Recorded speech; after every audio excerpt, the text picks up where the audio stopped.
Assalaamu calaykum.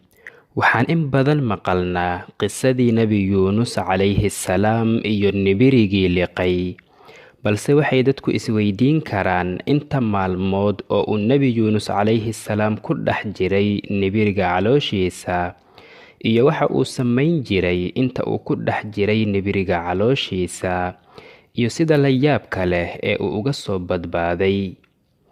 Balse aad bay u yaryihiin dadka si xeel dheer u yaqaana Nebi Yuunus calayhi salaam qisadiisa. Maxay ahayd sababta keentay in musiibadaas ay ku dhacdo? Sidee buu Nebi Yuunus calayhi salaam uga soo baxay nibiriga calooshiisa? Muxuu sameeyey kadib markii uu Alle subxaanahu wa tacaala musiibadaas ka soo badbaadiyey? Muuqaalkan gudihiisa ayaan idinkaga jawaabi doonaa dhammaan su'aalahaas oo aad isweydiinaysaan, anigoo daliil uga keeni doona Qur'aanka Kariimka ah iyo axaadiistaba. Daawasho wacan. Balse ka hor inta aanan bilaabin, haddii aad nagu cusub tahay fadlan ha iloobin channelka inaad subscribe saarato si aad inoo dhiirageliso, gambaleelkana furo si ay kuu soo gaaraan muuqaaladeena xiga.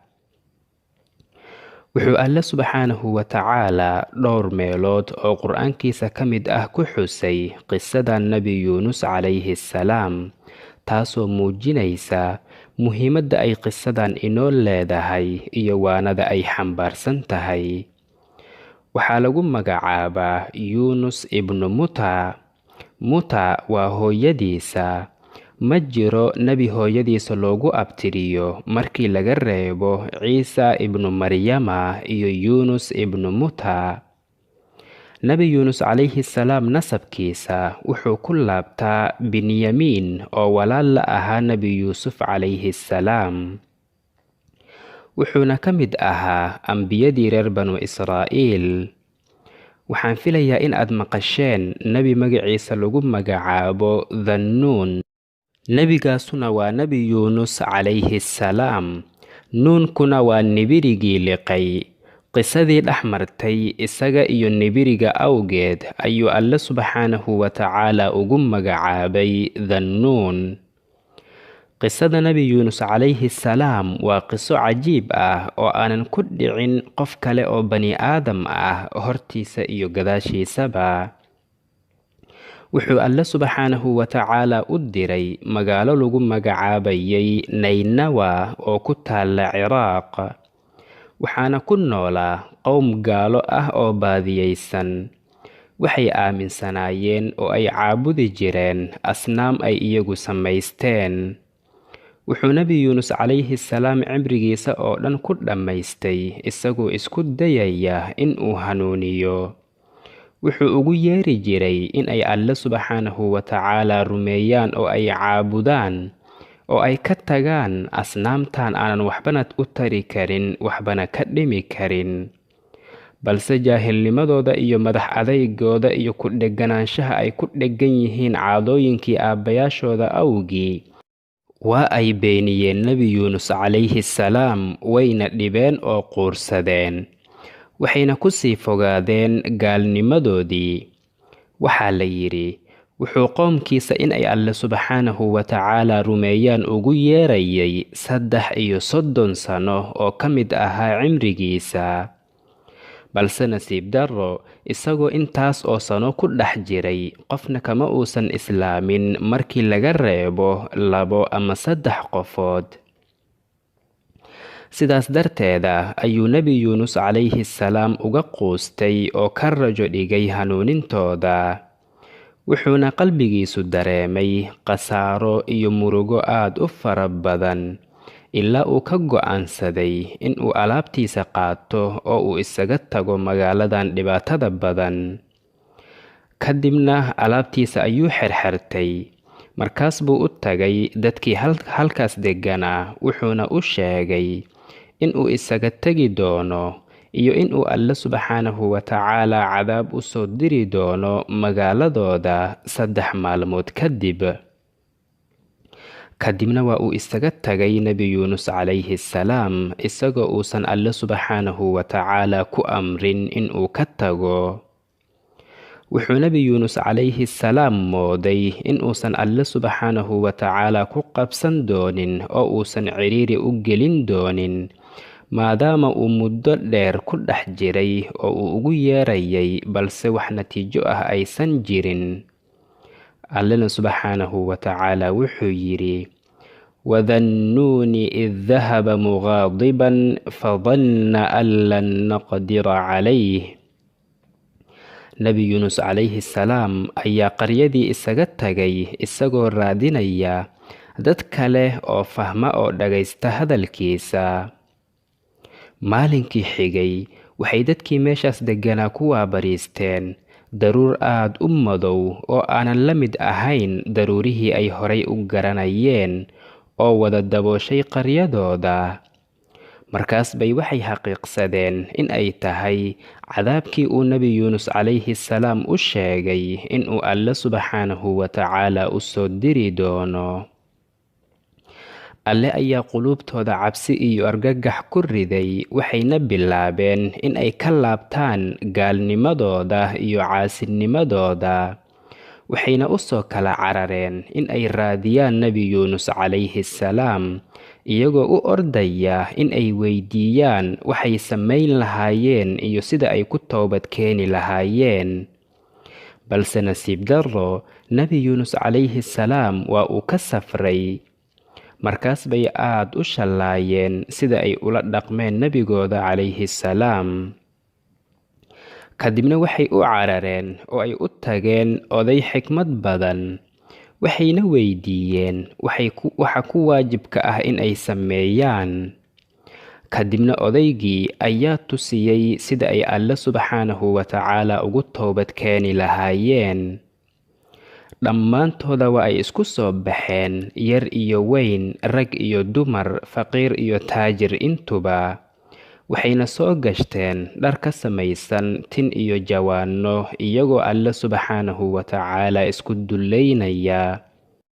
sidoo kale dad iyo duunyoba waxay kala geeyeen hooyada iyo ilmaheeda, si xooluhuna ay u muujiyaan murugtooda oo ay la wada ooyaan.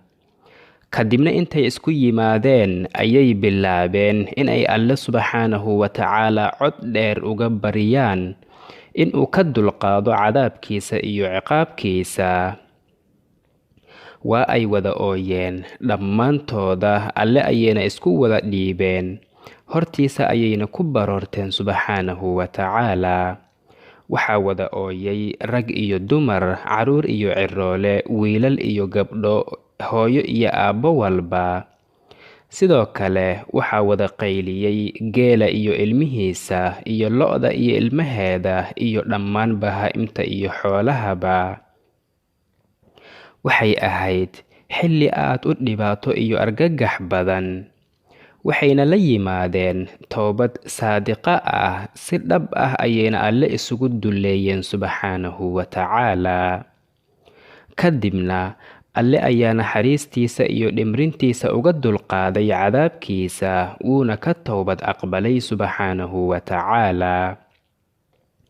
allena wuxuu yidhi subxaanahu wa tacaala: falowlaa kaanat qaryatun aamanat fanafacahaa iimaanuhaa ilaa qawma yuunus lamaa aamanuu kashafnaa canhum cadaaba alkhizyi fi lxayaati addunyaa wamatacnaahum ilaa xiin.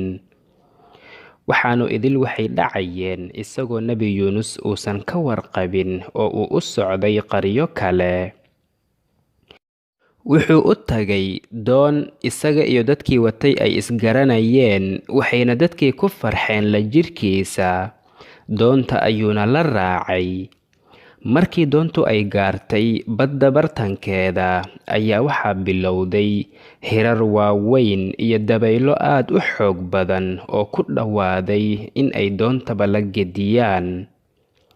kuwii doonta watay markii ay arkeen xaaladdu in ay quus tahay, waxay go'aansadeen in doonta qof laga tuuro si culaysku uu u yaraado. qof iyaga ka mid ah ayaa soo jeediyey in qorituur la sameeyo oo qofkii qorituurku uu ku dhacana badda lagu tuuro. markii la qori tuuray wuxuu qorituurkii ku dhacay nebi yuunus calayhi salaam, balse kama aysan yeelin inuu istuuro maadaama ay khayr iyo barakoba ku ogaayeen. kadibna qorituurkii ayay mar labaad ku celiyeen, markaas buu mar kale isla isagii ku dhacay. kadibna wuxuu bilaabay inuu dharka iska siibo si uu badda isugu tuuro, balse waa ay qabteen oo waa ay ka diideen inuu istuuro. kadibna waxay mar saddexaad ku celiyeen qorituurkii, markaas buu mar kale isla isagii ku dhacay. wuxuu nebi yuunus calayhi salaam ogaaday inuu alle subxaanahu wa tacaala bixikmatihi uu doonayo inuu badda ku rido. kadibna waxay ku dhex tuureen baddii. markii uu badda ku dhacayna wuxuu si kedis ah ula kulmay nibiri aad u weynin badan. nibirigii ayaana afka u dhigtay oo liqay. markaas bay dabaylihii istaageen oo baddiina degtay oo dadkii ku jirayna ka badbaadeen.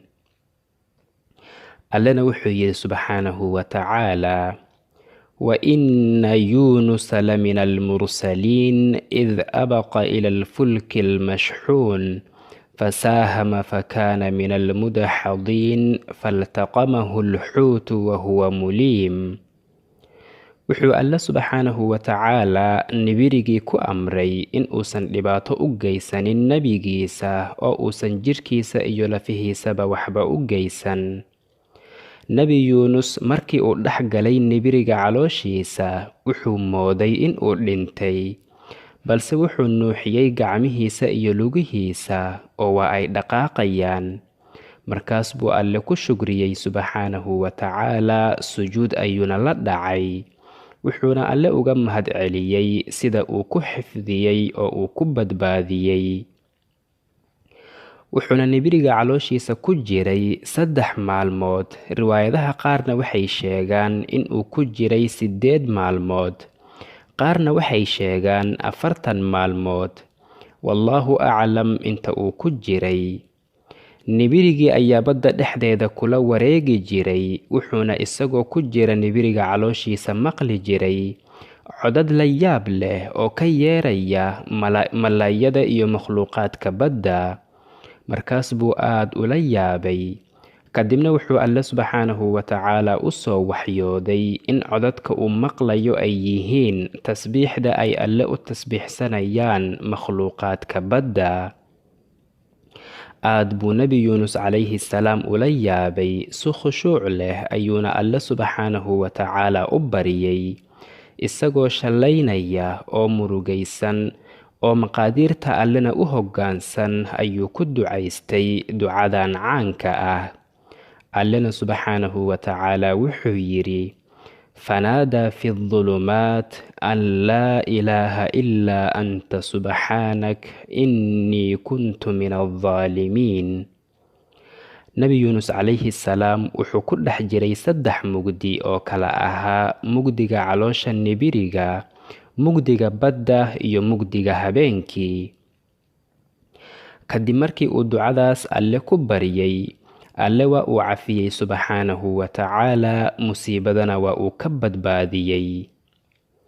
wuxuu anas ibnu maalik nebiga sala allahu calayhi wasalama ka wariyey inuu yidhi: markii uu nebi yuunus calayhi salaam kelimadan ku ducaystay oo uu isagoo caloosha nibiriga ku jira uu yidhi: laa ilaaha ilaa anta subxaanak innii kuntu min الظaalimiin. ilaahayow, ilaahan adiga ahayn ma jiro, ceeb oo dhanna waad ka nasahan tahay, aniguna daalimiinta ayaan ka mid ahay. markii uu sidaas yidhi, waxay ducadaas ku ag wareegsatay carshiga alle subxaanahu wa tacaalaa. markaas bay malaa'igtu dhaheen: rabbiyow, waa cod daciif ah oo macruuf ah oo meel la yaab leh ka imaanaya. markaas buu alle subxaanahu wa tacaalaa ku yidhi: miyaad garanaysaan codkaasi? waxay dhaheen: ilaahayow, yaa waaye? wuxuu yidhi: waa addoonkayga yuunus. markaas bay dhaheen: addoonkaaga yuunuskii camalkiisa la aqbali jiray oo ducadiisana la ajiibi jiray. waxay dhaheen, rabbiyow, camalkiisii wanaagsanaa ee uu samayn jiray dartiisa miyaadan oogu naxariisanaynin oo aadan dhibaatada uga saaraynin? allena subxaanahu watacaala wuxuu yidhi, bala ama haa, wuxuuna nibirigii ku amray inuu xeebta ku tuuro. wuxuu ahaa calayhi salaam mid tabardarro iyo oon isugu darsameen safarkaas dheer awgii. markaas buu alle subxaanahu watacaala halkaas uga soo saaray ama uga soo bixiyey bocor.